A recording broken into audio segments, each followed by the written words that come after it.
বন্ধুরা, আজ আমি আবারও হাজির হয়ে গেলাম। আর আজ আমি তোমাদের সাথে শেয়ার করব ফুলকপির দারুণ একটা রেসিপি, একদমই নতুনত্ব একটা রেসিপি। আশা করি আজকের রেসিপি তোমাদের কাছে ভীষণই ভালো লাগবে আর একবার বানালে বারবার বানাতে ইচ্ছা করবে। তাহলে চলো সাথে থাকো আর দেখতে থাকো আজকের রেসিপি।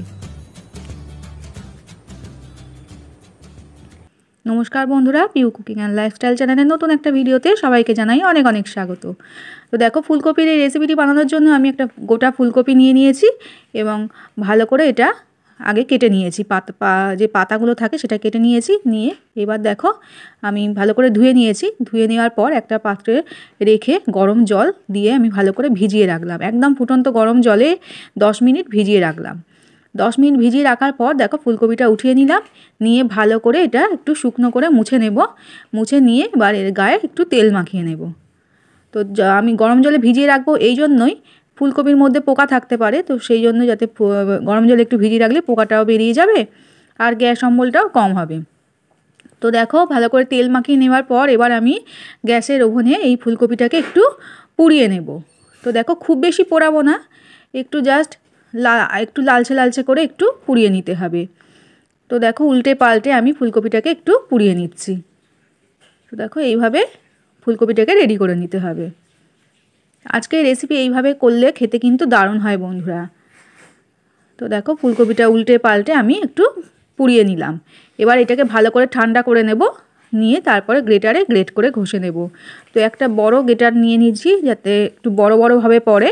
একদম মিহি গ্রেটার দিয়ে করলে কি হবে, একদমই গোল নরম মানে গুঁড়ো গুঁড়ো হয়ে যাবে, মুখে পড়বে না, ফুলকপিটা খেতে ভালো লাগবে না। ওই জন্য একটু বড় ডাঁড়ওয়ালা যে মানে বড় ফুটোওয়ালা গ্রেটার দিয়ে একটু গ্রেট করলে এটা খেতে ভালো লাগবে ফুলকপিগুলো। তো আমি সেই জন্য বড় দেখো একটা গ্রেটার নিয়ে নিয়েছি, সেটা দিয়েই আমি গ্রেট করে ঘষে নিচ্ছি। তো দেখো এইভাবে গ্রেট করে ঘষে নেবে। তো সমস্তটা আমি ভালো করে গ্রেট করে ঘষে নিলাম। এবার চলো রান্নাটা শুরু করি। তো দেখো কড়াই বসিয়ে দিয়েছি আর কড়াইতে দিয়ে দিয়েছি সর্ষের তেল। তো সর্ষের তেলটা ভালো করে একটু গরম হয়ে গেলে আমি এখানে অল্প একটু জিরে ফোড়নে দিয়ে দিলাম। এবার জিরে থেকে একটু সুন্দর গন্ধ উঠলে, একটু জিরেটা ভাজা ভাজা হয়ে গেলে তারপরে আমি দিয়ে দেবো পেঁয়াজ কুচো। তো দেখো এখানে একটা পেঁয়াজ আমি কুচো করে রেখেছিলাম, সেই পেঁয়াজ কুচোটা দিয়ে দিলাম। পেঁয়াজ কুচোটা দিয়ে একটু নাড়াচাড়া করে নেব। তো দেখো পেঁয়াজটা একটু নরম হয়ে যেতে এখানে আমি দিয়ে দেবো আদা আর রসুনের পেস্ট। তো আদা রসুনটা আমি গ্রেটার দিয়ে ঘষে নিয়েছিলাম, পেস্ট দিইনি, গ্রেটার দিয়ে ঘষে নিয়েই দিলাম। আদা রসুন অল্প একটু হাফ ইঞ্চ আদা আর 2 কোয়া রসুন। রসুনের কোয়াটা বড় ছিল তাই 2 কোয়া দিয়েছি, তোমরা ছোট হলে 4 কোয়া দিয়ে দেবে। তো গ্রেটার দিয়ে ঘষে সেটাই দিয়ে দিলাম। আর দিয়ে দেবো দেখো এখানে 2টো কাঁচা লঙ্কা কুচিয়ে রেখেছিলাম, সেই 2টো কাঁচা লঙ্কা দিয়ে দিলাম।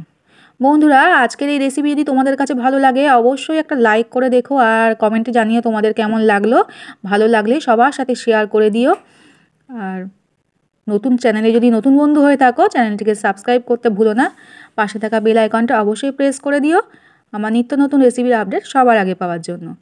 তো দেখো এবার এখানে আমি দিয়ে দিলাম টমেটো। একটা টমেটো কুচো করে রেখেছিলাম, সেই টমেটোটাও দিয়ে দিলাম। এবার টমেটোটা যাতে নরম হয়ে যায় তাড়াতাড়ি, তার জন্য এখানে আমি নুনটা এই সময় অ্যাড করে দিলাম। নুনটা পরিমাণ বুঝে এখানে তোমরা অ্যাড করে দেবে। তো দেখো নুনটা দেওয়ার পর আমি এখানে হলুদও দিয়ে দিলাম। পরিমাণ বুঝে হলুদটাও দিয়ে দিতে হবে। তো হলুদ আর নুনটা দেওয়ার পর ভালো করে দেখো একটু কষিয়ে নিচ্ছি, এতে করে টমেটোটাও নরম হয়ে যাবে আর ভালোভাবে মশলাটা কষা হয়ে যাবে। এবার দেখো একটু জল দিলাম যাতে তলাটা লেগে না যায়, পুড়ে না যায়, সেই জন্য অল্প একটু জল দিলাম। দিয়ে এখানে আমি একটু জিরের গুঁড়ো আর লঙ্কার গুঁড়ো অ্যাড করব। তো দেখো একটু খুন্তি দিয়ে ভালো করে কষিয়ে নিচ্ছি। এবার দেখো এখানে আমি 1 চামচ জিরে গুঁড়ো আর অল্প একটু লঙ্কার গুঁড়ো দেবো। যেহেতু কাঁচা লঙ্কা দিয়েছি ঝাল হয়ে যাবে, সেই জন্য লঙ্কার গুঁড়োটা বুঝে তোমরা অ্যাড করে দেবে।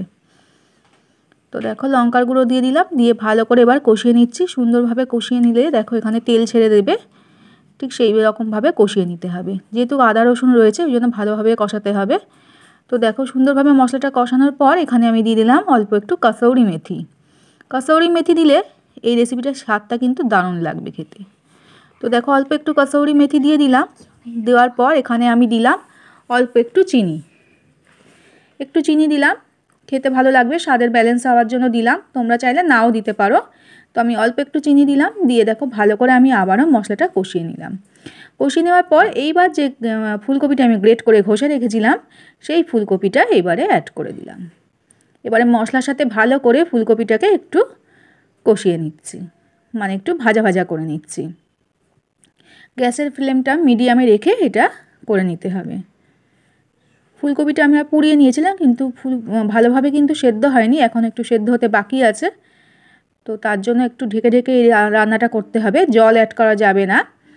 একটু গ্যাসের ফ্লেমটা কম থেকে মিডিয়াম রেখে রান্নাটা করতে হবে। তো দেখো আগে আমি ভালো করে একটু নাড়াচাড়া করে ভেজে নিচ্ছি কপিটাকে, তারপরে একটু ঢেকে রান্না করব, যাতে সুন্দরভাবে কপিটাও সেদ্ধ হয়ে যায় আর রেসিপিটাও রেডি হয়ে যায়। এই দেখো একটু ভেজে নেওয়ার পর আমি একটু ঢেকে দিলাম। তো ঢেকে দিলে এতে করে ফুলকপিটা নরমও হয়ে যাবে, ভালোভাবে গলেও যাবে আর রেসিপিটাও রেডি হয়ে যাবে। তো আমি একটু ঢেকে ঢেকে ফুলকপিটাকে রেডি করে নিচ্ছি। আমার আজকের রেসিপি যদি তোমরা ফেসবুক থেকে দেখে থাকো বন্ধুরা, অবশ্যই তোমরাও একটা লাইক করে দেখো আর কমেন্টসে জানিও তোমাদের কেমন লাগলো। ভালো লাগলে অবশ্যই শেয়ার করে দিও। তো দেখো সবশেষে লাস্টে অল্প একটু ধনেপাতা আমি দিয়ে দিলাম। ধনেপাতাটা দেওয়ার পর একটু নাড়াচাড়া করি আমি গ্যাসের ফ্লেমটা অফ করে দিলাম, একটু স্ট্যান্ডিং টাইমে রাখলাম, রেখে আমি রেসিপিটা সার্ভ করে দিলাম। তো এই রেসিপিটা পরোটা, রুটি, ভাত সব কিছুর সাথেই কিন্তু খেতে দারুণ লাগে। ফুলকপির একদমই নতুন একটা রেসিপি, আশা করি আগে হয়তো তোমরা এইভাবে বানাওনি, একবার এইভাবে অবশ্যই ট্রাই করে দেখতে পারো, আশা করি তোমাদের ভালো লাগবে। আজ তাহলে এখানেই বিদায় নেব বন্ধুরা, সবাই খুব ভালো থেকো, সুস্থ থেকো, আবারও দেখা হবে নতুন কোনো রেসিপিতে। টাটা।